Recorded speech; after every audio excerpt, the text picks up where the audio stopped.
देखिए ध्यान दीजिएगा, बोलिएगा, कोई दिक्कत नहीं है, थोड़ा बहुत बोलिएगा ताकि अगला को भी समझ में आए। देखिए बाबू, कल तक हम लोग ये जो चैप्टर पढ़ रहे थे प्रकाश का प्रवर्तन, मैंने क्लास 10th में ये चैप्टर आपका पहला पढ़ना है, प्रकाश का प्रवर्तन, यही नहीं। अब प्रकाश के प्रवर्तन में हम लोग प्रदर्शी हो गया, अपरदर्शी हो गया, परभाषी हो गया, है ना, फिर उसके बाद समांतर किरण पुंज, अभिसारी किरण पुंज, ये सब जितना था पहले पढ़ चुके हैं। आज का जो क्लास है वो हम लोग को पढ़ना है प्रकाश का प्रवर्तन। प्रकाश का ये छोटी प्रवर्तन क्या होता है ना, किसी प्रकाश का प्रवर्तन होता कैसे है, उसके बारे में आज के क्लास में हम लोग अध्ययन करेंगे। तो आइए देखते हैं।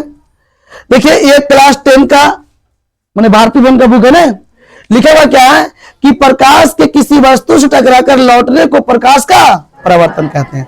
अब देखिए यहां से सभी बच्चे ध्यान से समझिएगा, खाली क्या क्या बात है इसे बोलना है, कुछ मुन्नी बोल जल्दी। मैथ के टेस्ट ऑब्जेक्टिव में है, अच्छा तो टेस्ट दे लो, हाँ दे लो, ठीक है दे लो जाके। ध्यान दीजिएगा, हम लोग जो आज देखेंगे ध्यान से सभी को समझना, प्रकाश का परावर्तन, इसको बोलते हैं रिफ्लेक्शन ऑफ लाइट, ये ना। इसके बारे में आज इसका खुट्टी का नाम को देखेंगे, क्या क्या है इससे होता क्या है सो समझना। जैसे इसको बोले प्रकाश का प्रवर्तन, तो छोटी एक तरह से यहां मान लो कि इस तरह से एक ऐसे है, इसको कौन दर्पण बोलते हैं, है पता किसी को? समतल दर्पण। कौन दर्पण? ये आपका हो गया समतल दर्पण, समतल। चलिए छोटी ये आपका हो गया समतल दर्पण, है ना। समतल दर्पण क्या है तो बोलते हैं कि जिसका प्रवर्तक सतह क्या हो, बराबर हो, जिसका प्रवर्तक सतह क्या हो, बराबर हो, उसे हम लोग क्या कहते हैं, समतल दर्पण कहते हैं। बस समझ में कि ऐसा दर्पण जिसका प्रवर्तक सतह क्या हो, बराबर हो, यानी समतल हो, उसको बोलते हैं क्या, समतल दर्पण। क्लियर? अब इसमें होता क्या है बाबू, से जरा से ध्यान से गौर फरमाइएगा।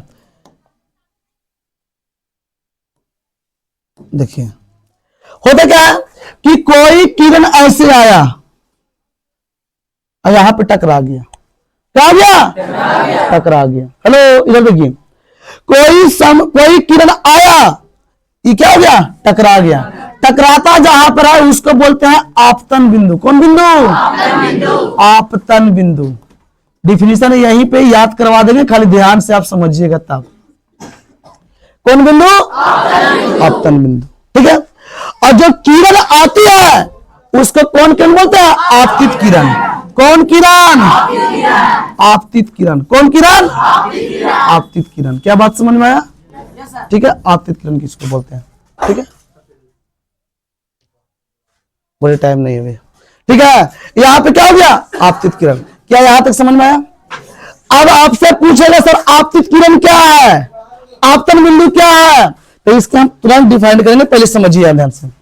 यहां पे आपको समझना है कि कोई किरण आया, कोई किरण आया। तो किरण आया बेटो, तो यहां से किरण देखो जा रहा था, ऐसे का आपको एरो को चिन्ह दे देना कि ये देखिए जा रहा है ना। और जब यहां पे आया तो आएगा तो टकराएगा ना, क्योंकि यहां पे देखिए किरण आ रहा है। जैसे हम आप लोग कल भी बोले थे, इससे पहले क्लास में बोले थे कि कोई किरण अगर जो आता है तो यहां पे टकराएगा, टाइम लगेगा अभी, ठीक है। देखिए यहां पे टकराएगा, जब टकरा के क्या करेगा, अपना पथ से क्या होगा, मुड़ेगा। तो देखो बेटू यहां पे आया, अब आके यहां टकरा गया ऐसे, इसको हम लोग बोलते हैं कुछ परावर्तित किरण। क्या बोलते हैं? परावर्तित किरण। क्या बोलते हैं? परावर्तित किरण। क्या बात समझ में आया? तो जो किरण आ रहा है उसको बोलते हैं आपतित किरण, और आके जो टकरा के जा रहा है उसको बोलते हैं, और जहां पर टकरा रहा है वो क्या बोलते हैं, आपतन बिंदु। बोले क्या बात? अब सुनना छोटी, अब यहां से क्या हुआ कि यहां से जब आ रहा और ऐसे टकरा के जा रहा, तो एक चीज आप लोग को और पूछते हैं कि अगर जो हम लोग साइकिल को चलाते हैं जहां पे टर्निंग लेना है, मतलब मोड़ना है, तो क्या करता है, एक बार लेकर मोड़ देते हैं, उसको क्या करते हैं, एक स्पेस लेकर मुड़ते हैं, है ना। तो उसी तरह से यहाँ पे जब किरण एक आया टकराया पर, तो छोटी एक यहाँ पे अभिलंब बनता है। क्या बनता? अभिलाम बनता। माने इसको बोलते हैं अभिलाम। क्या बोलते हैं? अभिलाम। इसको हम बोल देंगे एन। ठीक है, अब सुनो, नाम दे सकते हो इसको कि यहां से स्टार्ट किया जाता है, यहां इसको बोल दिए ए, यहां हो गया ओ, यहां हो गया बी, ये हो गया एन। बोलो कोई दिक्कत? अब इतना का पहले हम लोग परिभाषा देखते हैं, ध्यान समझना छोटी सबको। सबसे पहली बात, आपसे पहला पूछा कि प्रकाश का प्रवर्तन है क्या? प्रकाश का प्रवर्तन है क्या? तो आप लोग को बोलना है कि किसी वस्तु से टकराकर, किसी वस्तु से टकराकर लौटने की प्रक्रिया को प्रकाश का प्रवर्तन कहा जाता है। जैसे हम आप लोग को देख रहे हैं, आप लोग हमें देख रहे हैं, तो इसका मतलब रीजन यह है कि प्रकाश किसी न किसी से टकरा के ये आपके पास जा रहा है, तो आप हमको देख पा रहे हैं। ये बात ना। आप लोग एक बात और बोले थे कि बाबू अगर जो आप हमको देख रहे हैं, तो इसका मतलब कि प्रकाश मेरे जगह से आपके नयन पे जाके पड़ रहा है, आपका आंख पे जाके पड़ रहा है, तभी जाके आप किसी वस्तु को देख पा रहे हैं या आप हमें देख पा रहे हैं। यहां तक बात समझ में? तो पहला मुद्दा था प्रकाश के प्रवर्तन है क्या। ये पेपर में पूछता है, इसको पेपर में पूछ के छियान कर दिया, मैंने पूरा पूछा है। हर साल मैंने 2 साल पे 1 साल पे बीच करके देता है कि प्रकाश का प्रवर्तन क्या है, इनके दोनों नियमों को लिखें। ठीक है, मैंने VVI क्वेश्चन है। ठीक है, तो दिमाग में आया कि प्रकाश का प्रवर्तन क्या है? आया कि किसी वस्तु से टकराकर लौटने की प्रक्रिया को प्रकाश का प्रवर्तन कहा जाता है। माने पूरा जो प्रक्रिया हो रहा है ना, ये पूरा प्रक्रिया कहलाएगा प्रकाश का प्रवर्तन। अब प्रकाश के प्रवर्तन में ये सब घटना हो रहा है कि आपतित किरण आ रहा है, आंख टकरा रहा तो हो गया प्रवर्तित किरण, फिर अभिलाम बना तो हो गया अभिलाम, है ना? इस तरीके से हो रहा है। यहां तक बात समझ में आया? अब देखिए यहां समझिएगा, पहला प्रकाश का प्रवर्तन समझ में सबको आ गया? पक्का आ गया ना? कि किसी वस्तु से टकराकर लौटने की प्रक्रिया को प्रकाश का। अब लाडो हम लोग चलेंगे आपतित किरण। कौन किरण? आपतित किरण। ठीक है, अब गुरुजी आपतित किरण है क्या? तो बोला है कि किसी समतल सतह पर पड़ने वाले किरण को आपतित किरण कहते हैं। कौन किरण? बात समझ में आया? या तो आप लोग यहाँ पे वही चीज बोलेगा कि किसी समतल सतह पर, मैंने बटू यहाँ पे समझो कि ये सतह है ना, अब यहाँ पे कोई किरण ऐसे आया, यहाँ से कहा ऐसे टकरा गया, है ना, तो ये टकराया, तो यही किरण क्या कह रहा? आपतित किरण। क्या कह रहा? और जहां पे टकरा रहा है और क्या बोलते हैं? आपतन बिंदु। कौन बिंदु? तो आप लोग को यहाँ पे दिमाग में ये रखना है बात को। हालांकि डिफिनेशन तो लिखा हुआ लगा, लेकिन हम कहते हैं लिखावल से बढ़िया है कि ऐसे आप याद करो, इसको यहीं पे याद कर लो, तो आप जाकर अगर जो लिखावल मिलेगा तो आसानी रहेगा आपका, है ना? तो ये आपका आपतित किरण क्लियर हो गया। बोलना है कि किसी समतल सतह पर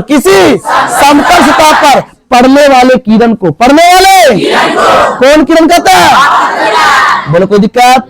चलिए फिर दूसरा बात करते हैं हम लोग आपतन बिंदु। कौन बिंदु? आपतन बिंदु। ई का है गुरुजी, है ना? तो छोटी आपतन बिंदु के बोल रहा है कि जिस बिंदु पर आपतित किरण टकराती है,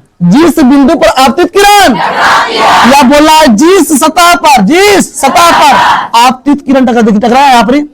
तो जिस बिंदु पर या जिस सतह पर आपतित किरण टकराती है, उस बिंदु को आपतन बिंदु कहते हैं। कौन बिंदु? बोले क्या बात? यहां तक समझ में आया? दोनों डिफिनेशन समझ में आया? सही में? चलिए आगे अब बात करते हैं परावर्तित किरण। कौन किरण? परावर्तित किरण। ये परावर्तित किरण का है गुरुजी, से सुनना। तो परावर्तित किरण क्या होता है कि बोल रहा है कि आपतन बिंदु से टकराकर लौटने वाले किरण को, कौन सा कहते हैं? परावर्तित किरण। कौन किरण? परावर्तित किरण। मैंने आपको याद रखना कि आपतन बिंदु से टकराकर लौटने वाले किरण को कौन किरण कहता है? परावर्तित किरण कहा जाता है। बोलो कोई दिक्कत? यहां तक हो गया दिमाग में? तीनों डिवीजन दिमाग में आया? अब हम लोग बात करेंगे जी अभिलंब। क्या? तो अभिलंब क्या है? तो बोला किसी समतल सतह पर किसी समतल सतह पर खींचे गए लंब को किसी समतल सतह पर खींचे गए लंब को अभिलंब कहते हैं। मैंने यहाँ पे दिमाग में रखना कि सर कोई भी समतल ये है ना, और इस पे कोई किरण एक ऐसे आया और यहाँ टकरा कैसे गया तो हो गया, और एकरा पर जो ऐसे लंब खिंचाया तो वही बोला किसी समतल सतह पर खींचे गए लंब को अभिलंब कहते हैं। क्या कहते हैं? अभिलंब कहते हैं। क्या यहाँ तक बात समझ में आया या ना आया? चारों दिमाग में आया? एक होगा क्या? अभिलंब। देखिए ठीक है, तो ये आपका हो गया आपतित किरण, आपतन बिंदु, परावर्तित किरण और अभिलंब। अब देखो उनका एक चीज और 2 पॉइंट इसमें पढ़ना है। 2 पॉइंट क्या है जरा समझिएगा। देखिए ए वाला यहाँ पे कोण बन रहा है, समझे क्या बन रहा? तो ए कोण के बोलते हैं आपतन कोण, आयोग को बोलते हैं परावर्तन। ठीक है, तो छोटी ये एंगल आई को बोलते हैं आपतन कोण। कौन कोण? आपतन कोण। और इसको बोलेगा जी परावर्तन कोण। परावर्तन कोण। बोलो यहां तक बात समझ में आया? अरे बोलो आया ना? तो आप पूछेगा सर आपतन कोण क्या है? आपतन कोण और दूसरा बोलेगा परावर्तन कोण क्या है। तो आइए इसको जरा से देखते हैं। चलिए देखिए आपतन कोण। देखिए इसको कैसे बोलेंगे हम लोग? अच्छा कौन केकरा बीच बन रहा है? देखो 3 बन रहा है जी। अगर जो इसको देखेंगे यहाँ पे है ना, तो बोलेंगे क्या इसका कि आपतित किरण कजी आपतित किरण और अभिलंब के बीच, आपतित किरण और अभिलंब के बीच बने कोण को, आपतित किरण और अभिलंब के बीच बने कोण को कौन कौन कहते हैं? आपतन कोण। कौन कौन? आपतन कोण। या आप ऐसे बोल सकते हैं कि आपतित किरण और अभिलंब तथा आपतन बिंदु के बीच बने कोण को क्या कहते हैं? आपतन कोण। कोई दिक्कत? लेकिन आप सीधे बोलो कि आपतित किरण तथा अभिलंब के बीच बनाए गए कोण को आपतन कोण कहते हैं। बोले क्या बात? दूसरा बात करते हैं परावर्तन कोण। कौन कौन? परावर्तन कोण। अब परावर्तन कोण की बात की जाए तो फिर उस तरह से बोलना है कची कि परावर्तित किरण और अभिलंब के बीच बनाए गए कोण को परावर्तन कोण कहते हैं। क्या कहते हैं? परावर्तन कोण कहते हैं। क्या यहाँ तक बात समझ में आया? फिर से एक बार हम रिपीट सब कर देते हैं। ठीक है कि सर प्रकाश का परावर्तन क्या है? तो किसी वस्तु से टकराकर लौटने की प्रक्रिया को प्रकाश का परावर्तन कहते हैं। फिर बात करते हैं जी आपतित किरण, तो किसी समतल सतह पर पड़ने वाले किरण को आपतित किरण कहते हैं, है ना। और किसी बिंदु से या आपतन बिंदु से टकराकर लौटने वाले किरण को परावर्तित किरण कहते हैं। और जिस बिंदु पर आपतित किरण टकराती है उसे क्या कहते हैं? आपतन बिंदु, है ना। और किसी समतल सतह पर खींचे गए लंब को अभिलंब कहते हैं। और आपतित किरण और अभिलंब के बीच बनाए गए कोण को आपतन कोण कहते हैं। और परावर्तित किरण तथा अभिलंब के बीच बनाए गए कोण को परावर्तन कोण कहते हैं। बात समझ में आया? स्टॉप करो।